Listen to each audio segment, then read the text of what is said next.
বিশ্বত অতি পুতৌজনকভাৱে এক্সপ'জ হৈ পৰিল আমেৰিকাৰ শক্তি।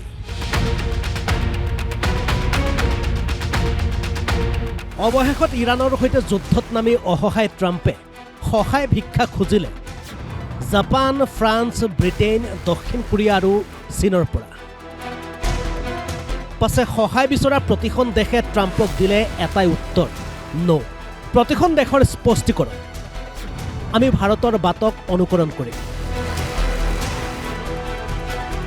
হয়, ইৰাণ আক্ৰমণ কৰি আজি ডনাল্ড ট্ৰাম্প দুৰ্বল, অৱশ আৰু ভাগৰুৱা।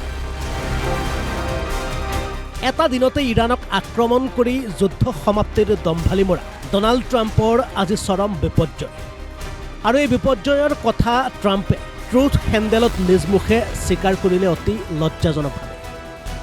শনিবাৰে নিশা ডনাল্ড ট্ৰাম্পে নিজৰ ট্ৰুথ হেণ্ডেলত এনেদৰে উল্লেখ কৰে যে ইৰাণৰ ষ্ট্ৰেইট অফ হৰমুজ বন্ধ হোৱাৰ পাছত যিবোৰ দেশ ক্ষতিগ্ৰস্ত হৈছে সেই দেশসমূহে ষ্ট্ৰেইট অফ হৰমুজ মুকলি কৰিবৰ বাবে ইৰাণৰ সৈতে যুদ্ধৰ বাবে শীঘ্ৰে যুদ্ধ জাহাজ প্ৰেৰণ কৰিব লাগে। লগতে একেটা পোষ্টত ইৰাণৰ সৈতে যুদ্ধ কৰিবলৈ ট্ৰাম্পে চীন, ফ্ৰান্স, দক্ষিণ কোৰিয়া, ব্ৰিটেইনৰ লগতে বিশ্বৰ সকলো দেশৰ পৰা সহায় বিচাৰিলে। শনিবাৰে নিশা ট্ৰাম্পে ট্ৰুথ হেণ্ডেলত কৰা এই পোষ্টৰ পাছতে অতি পুতৌজনকভাৱে ওলাই পৰিছে আমেৰিকা আৰু ডনাল্ড ট্ৰাম্পৰ অতি অসহায় অৱস্থা। ইফালে ট্ৰাম্পৰ এই সহায় আহ্বানৰ পাছতে উক্ত দেশসমূহে দিয়া আৰম্ভ কৰিছে প্ৰতিক্ৰিয়া।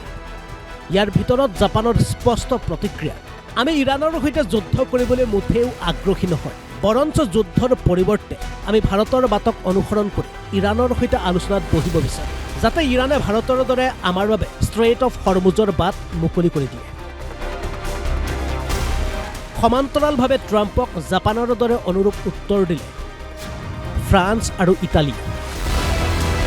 আৰু এতিয়া কথা হ'ল, এইগৰাকীয়ে হৈছে সেইগৰাকী ডনাল্ড ট্ৰাম্প যিগৰাকী ট্ৰাম্পে কিছুদিনৰ পূৰ্বে বিশ্বৰ প্ৰতিখন দেশক দিছিল ধমক। অস্বাভাৱিক টেৰিফ তথা শুল্ক বৃদ্ধি কৰি প্ৰতিখন দেশৰ অৰ্থনীতিলৈ ভাবুকি কঢ়িয়াই আনিছিল এইগৰাকী ট্ৰাম্পে। ইউৰোপক প্ৰত্যাহ্বান জনাই ডেনমাৰ্কৰ পৰা গ্ৰীণলেণ্ড কাঢ়ি লোৱাৰ বাবে সাজু হৈছিল এইগৰাকী ডনাল্ড ট্ৰাম্প। আৰু নিজৰ শক্তি দেখুৱাই সকলোকে ভাবুকি দিয়াই এইজন অসহায় ট্ৰাম্পৰ অৱস্থাত আজি দূৰৰ পৰাই আনন্দ লৈছে প্ৰতিখন দেশে। International desk report, Assam live 24।